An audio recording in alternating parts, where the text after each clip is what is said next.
We're going to talk about grief today. I'd like to start out by asking you a few questions.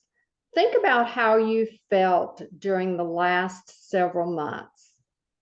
How would you describe yourself?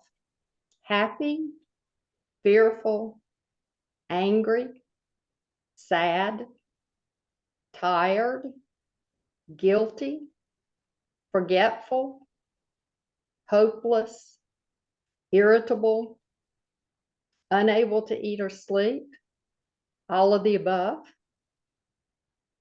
What have you thought about during that period of time? How unfair life is? How angry you are at the person with dementia for being the way they are? What you wish you had done differently at some point in your life? And maybe just yesterday. How you're going to cope with everything that's happening? How this is not what either of you planned for this stage of your life. How disappointed you are in someone you thought you could depend on who hasn't come through. How many times have you wondered if there was something wrong with you? If you were going crazy? If anyone else felt this way? So today we're going to talk about grief. So what's grief got to do with anything, especially caregiver grief? Everything I just asked is an emotion or a thought that you might experience as a result of grief. So what exactly is grief? We typically think of grief as a response to a death, when it's really a natural but often very intense response to any loss. It's the emotional suffering you feel when something or someone you love is taken away. Everyone experiences grief of some intensity multiple times in their lives. The loss of a pet, the loss of social support when you move to a new city, the loss of a job, and divorce, just to name a few. Grief is also a process of letting go and learning to accept and live with loss.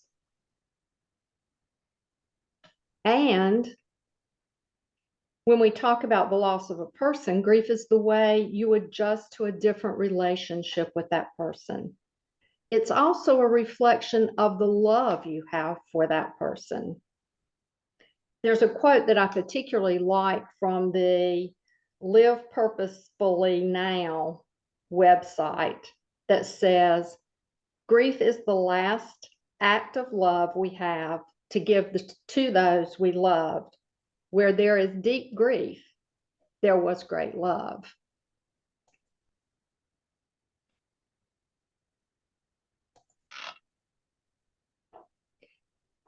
So we're going to talk about some different kinds of grief, because how intense grief is and what it feels like and how long it lasts is very individualized for every person and for every loss. How you experience grief is just as unique as your fingerprint. The grief associated with having a loved one with dementia is unique in many ways. And as caregivers, we experience many kinds of pre-death grief and loss, which contribute to a different grief journey than what is typical under other circumstances. There's some overlap in the characteristics of each of these types of pre-death grief, but each also has some unique characteristics. So we're going to talk about a couple of those right now. The first is anticipatory grief, and this is probably the kind of grief that most of you have a little bit of familiarity with, whether you call it by that name or not. Anticipatory grief was first talked about in relation to people with terminal illnesses, particularly those with cancer. It's the feeling of loss of a loved one before their death. And it can be equivalent in intensity and the breadth of grief to the same kind of grief that occurs after a death.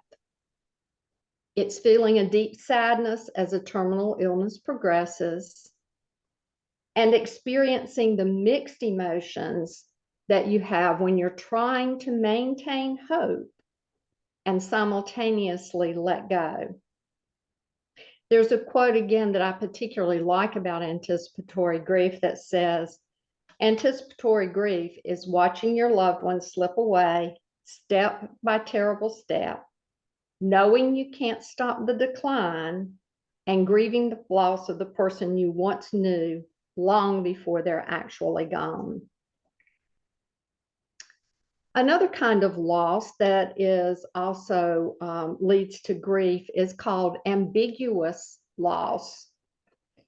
This, in fact, is the most stressful kind of loss that you can have. Ambiguous loss is a loss that's not easily defined. It lacks clarity and finality. Ambiguous loss creates a paradox or an apparent contradiction. The person with dementia is physically present, but often psychologically absent. Another way of talking about this paradox is that it's the goodbye without leaving. Gradual losses during dementia make it impossible to determine the specific point in time at which an individual is no longer the person he or she once was. Is the person living with dementia still a spouse or a parent, or is he a child? Is there even a relationship that exists when he no longer recognizes me?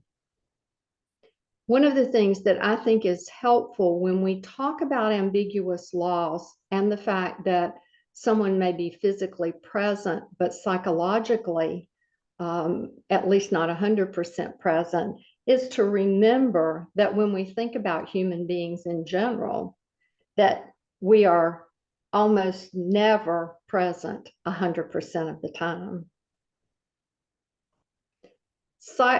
Ambiguous loss puts a caregiver on an emotional roller coaster. And this is particularly apparent in LBD because of the roller coaster effect of that type of dementia anyway. Each time the person living with dementia's functions return to more normal, we have the hope for reconnection and recovery. And then that makes dealing with the actual loss more difficult.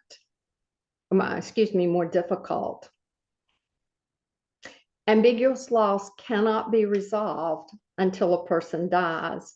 So it is a loss that you will live with during much of your dementia journey.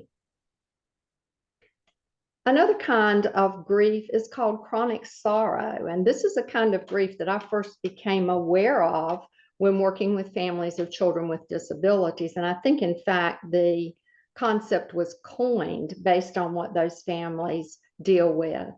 Chronic sorrow is a repeated pattern of recurring and new losses that increase in severity over time. This recurring pattern can trigger grief continually while hindering a resolution of any non-death losses. It's fed by overwhelming responsibilities and the endless task of caregiving. And as with all other kinds of grief, it can lead to depression and anxiety.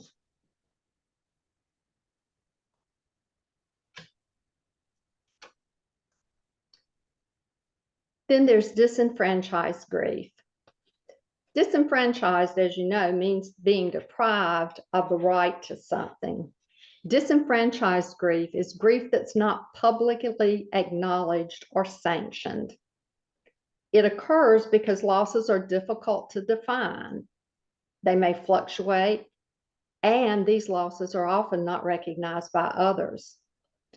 One prime example of this is showtime, which we've talked about, where a person seems just like their old selves when someone else is around, but completely different when they're along with us. Because these losses are difficult for others to see, a caregiver may feel the need to constantly hide their grief to keep from making others feel uncomfortable or of being alienated themselves. Disenfranchised grief results in carrying grief alone without any meaningful social recognition or support.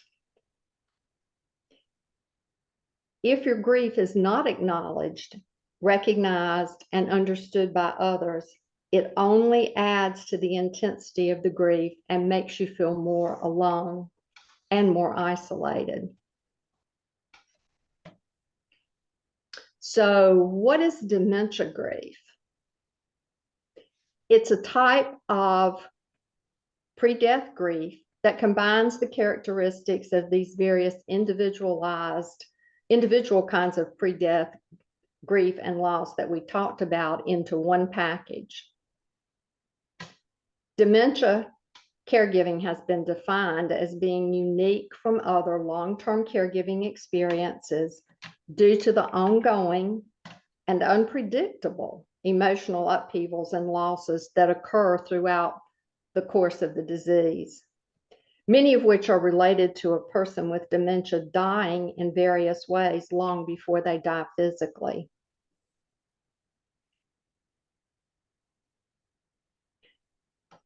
Losses in dementia are compounded losses.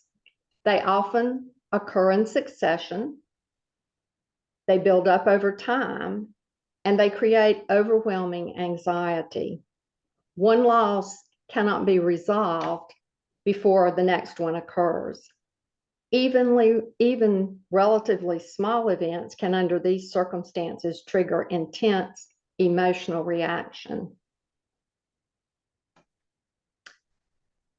The intensity of grief for dementia caregivers tends to be highest at the time of diagnosis and when death nears, and it may also peak when you are making the decision or have made the decision to move your loved one to a facility.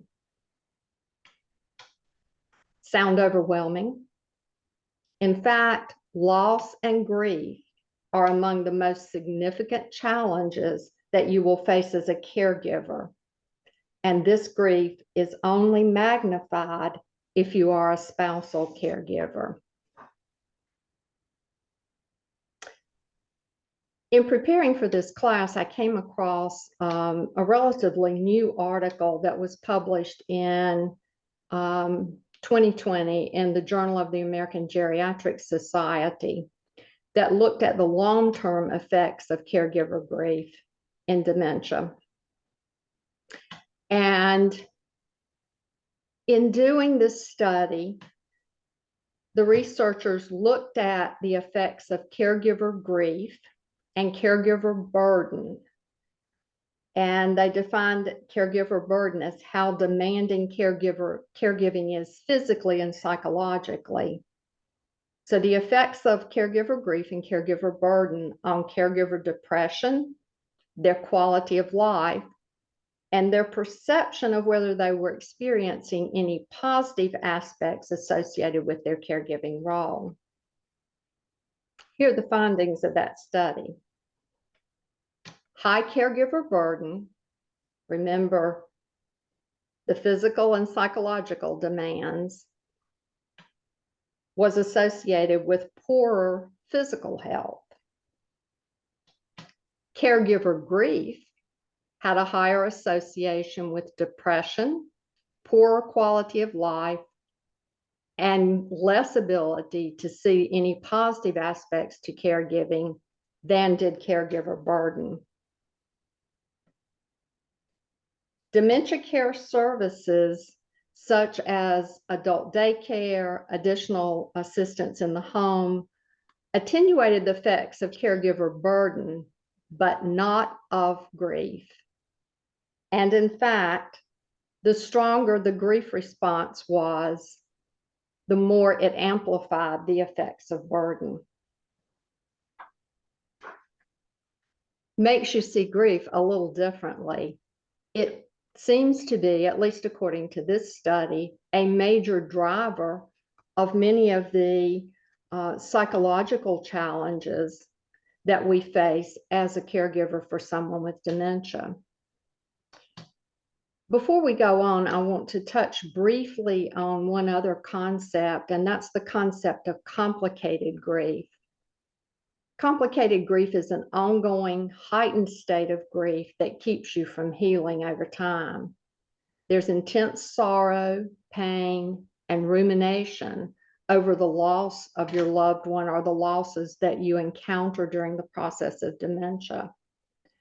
And frequently, the person who's experiencing complicated grief has an inability to focus on anything except their grief. This kind of grief requires professional help to resolve. Complicated grief occurs in about 15% of individuals who lose a loved one, but in 20 to 30% of dementia caregivers. Again, a statement about how real and intense the grief process can be when you are a caregiver. There's several models or stages of grief that you may hear talk about in terms of how grief progresses. Probably the most well-known of these is that developed by Elizabeth Kubler-Ross, and she really developed her stages of grief from working with individuals who were terminally ill, and those stages were first conceptualized as applying to those people. She identified 5 stages: denial, anger, bargaining, depression, and acceptance. But she never meant that one goes through each stage and then is finished with it. So grief really looks like this. Or like this. It's messy, it's backwards and forwards, it's around in circles, it's repeating feelings. Remember what I said very early in this presentation.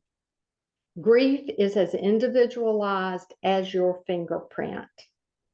There's no right or wrong way to grieve, and no specific length of time to complete a grief process.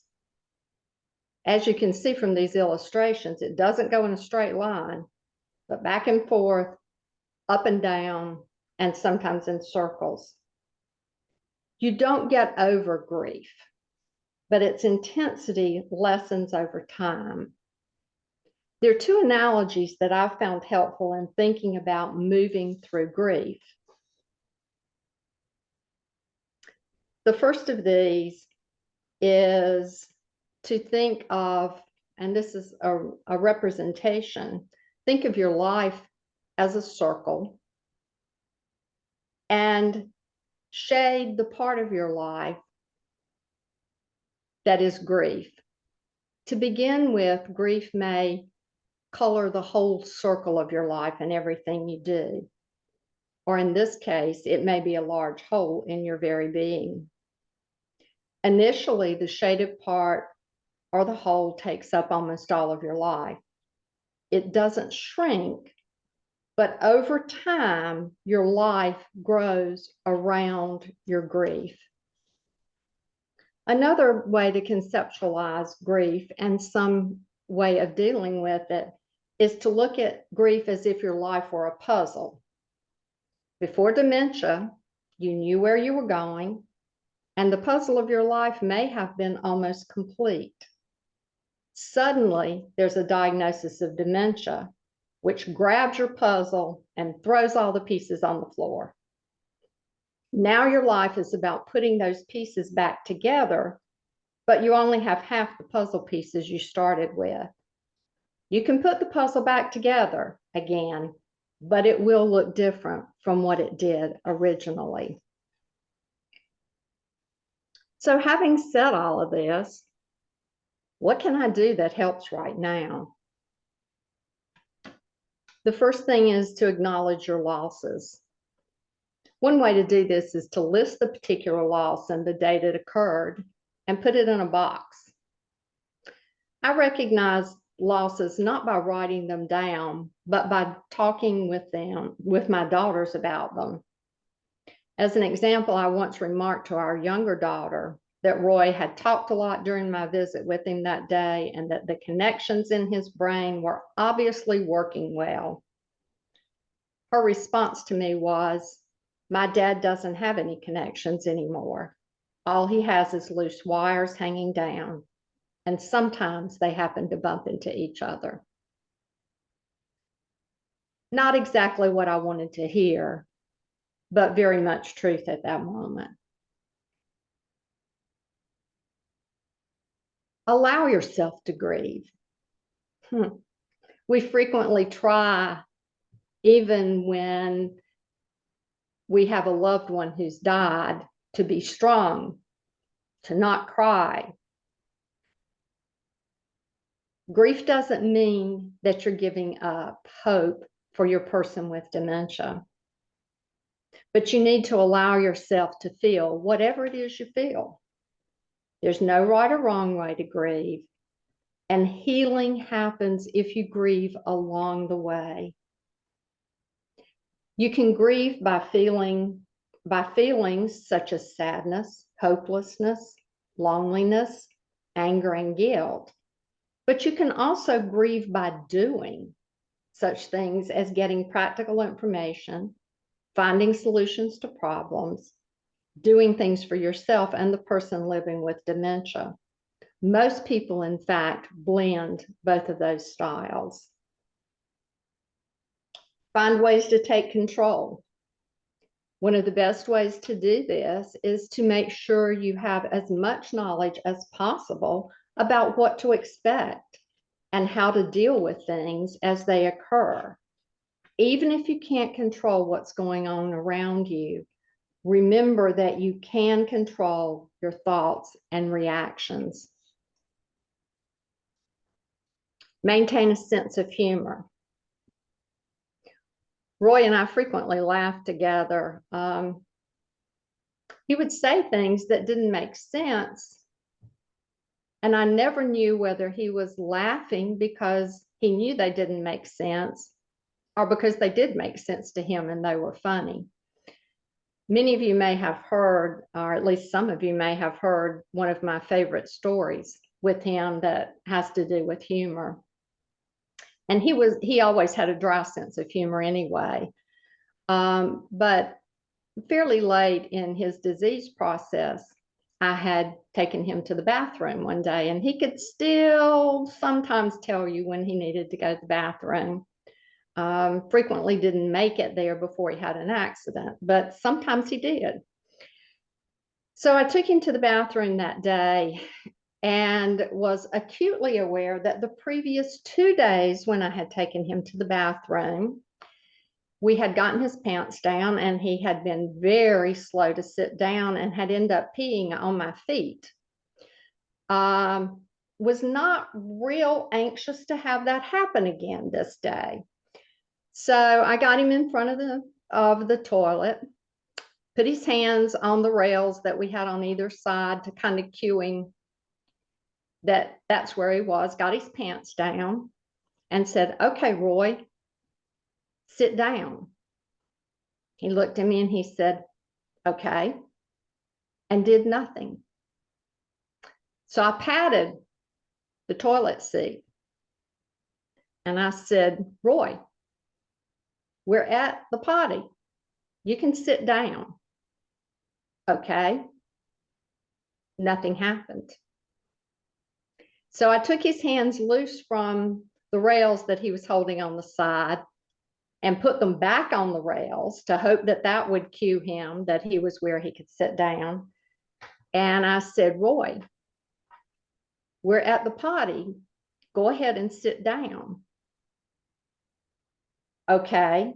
And nothing happened. Well, by this time, I was pretty sure that my feet were going to get a bath again. And out of frustration, I said, "Roy, sit." At which point in time, he sat looked up at me and went, "Ruff, ruff." So his sense of humor was there way late in the process at times that I never expected it to come out. Which leads us to the next point. Create moments of joy for you and your loved one. Don't miss the joy that came in that moment. As you can imagine with Roy, once he barked, he could have peed on my feet or anything else, and it wouldn't have mattered to me because there was that glimmer of him that was still there that I saw and that we could laugh about together. We often focus on connections through language and what we say to each other. As your loved one with dementia skills change, pay attention to what's communicated through the tone of your voice, your body language, through music, through touch, or through any shows of affection. Connect with others. This goes back to Pat's devotional also. Spend time with people who understand and support you. That may be friends. It may be a support group. Accept help from others. One of the hardest things for all of us to do. And ask for help if you need to. And seek counseling if that seems to be the best way to help you work through your feeling and your grief at this point in time. Practice forgiveness. Forgive yourself for not being perfect and don't feel guilty. Confusion and doubt are not signs of failure. Knowing this allows you to let go of trying to fix things and instead just do the best you can. Take care of yourself. We say this very frequently. Dementia caregivers die at a rate that is about 63% higher than their non-caregiving peers. Pretty significant. So eat well, sleep, exercise. The question of how to be a good caregiver has many answers, but taking care of yourself is always one of them. You're now the most important person in the family. So finding time for yourself is essential.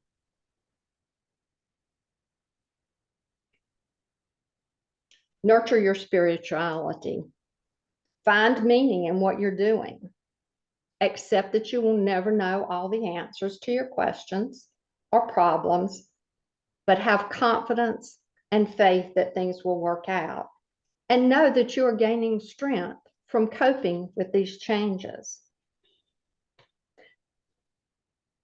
This is probably what did the most to get me through my journey with Roy.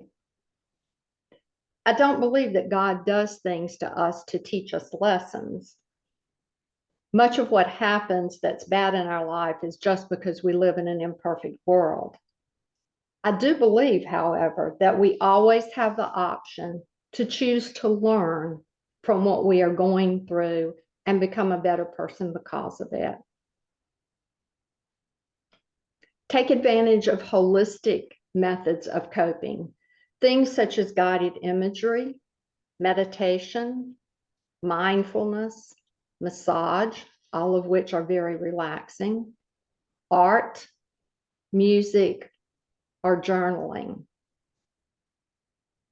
And perhaps most importantly of all, begin to find a safe place in your heart to hold the memories of your loved one that will never die. In closing, there's another quote that I'd like to share with you that is something that Christopher Robin said to Winnie the Pooh in the book Pooh's Great Adventure. If ever there's a tomorrow when we're not together, there's something you must remember. You are braver than you believe, and stronger than you seem, and smarter than you think. maybe we all ought to put that on our mirror to read every morning when we get up. In looking at this lesson, I found several resources that you could use for self-assessment. These are tools that have been used in research, but that have instructions on how to complete them and score them. So if you're interested, you can kind of look at where you fall. One is a grief inventory, a caregiver burden assessment scale, and then an assessment of depression. I think these, if you're interested in doing those, may help you get handles on where you are. And certainly if you are high on a number of these factors, it really may be the time to think very seriously about some counseling. For those of you who are online, you can take a picture of the screen. We will be posting this video probably next Thursday or so. So you can stop the video and get the information there if you'd like to. Then some general resources that may also be helpful as references for you on this screen. Okay.